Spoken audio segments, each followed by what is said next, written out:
Companions, just to recap, the last time we spoke, I told you about passing Jamba along that faded little track to the south that Manjolo knew about.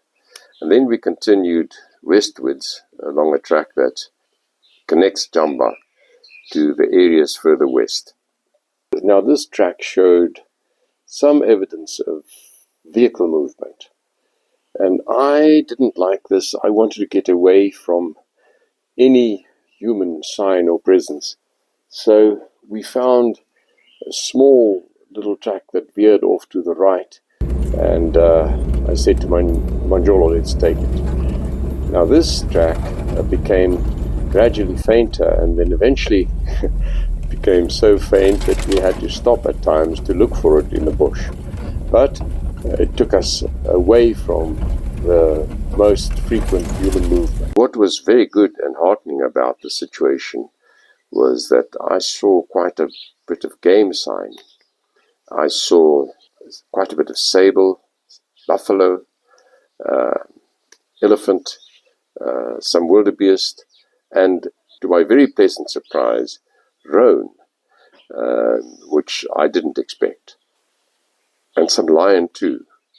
At this dried up waterhole by the side of the track, you can see that there's quite a bit of activity of animals visiting it. And then we came across 3 young sable bulls in a little bachelor herd, and they stood dead still and watched us across an open clearing. Now sable is, and I'm sure to many of you too, one of my favorite antelopes in the African wilderness. They are very special antelopes, and I was very pleased to see so many of their tracks and actually find them, because we were close to the edge of their normal distribution area here in the southeast of Angola. Now, sable like open savanna country, and game animals will typically choose the environment that suits them best. And this kind of country here is what sable really like. Open savanna with grass, not too short, because they are grazers, and they will only occasionally browse from trees and shrubs and so on.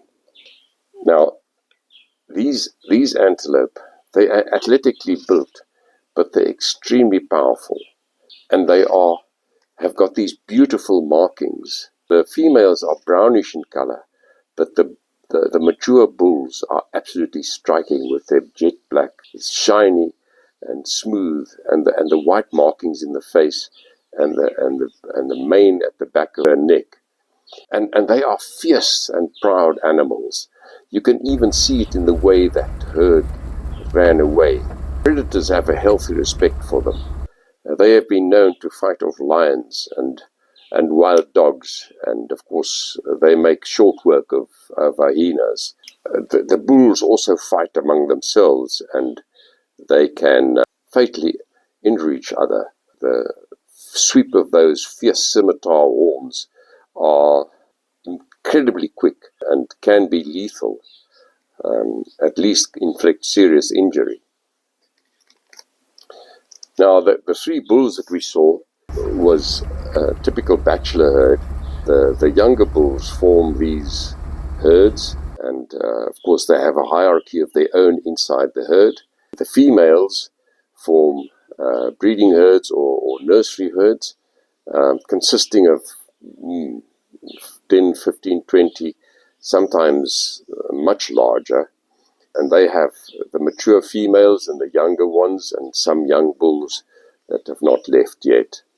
And they have home ranges in which they move around. And the mature bulls, from about 6 years or so, they start becoming territorial. And they choose a territory for themselves, and they stay in this territory, at least for the rut, but often they will stay there permanently, and they will defend this territory against other bulls that come into it. Bachelor herds, they will simply just chase away.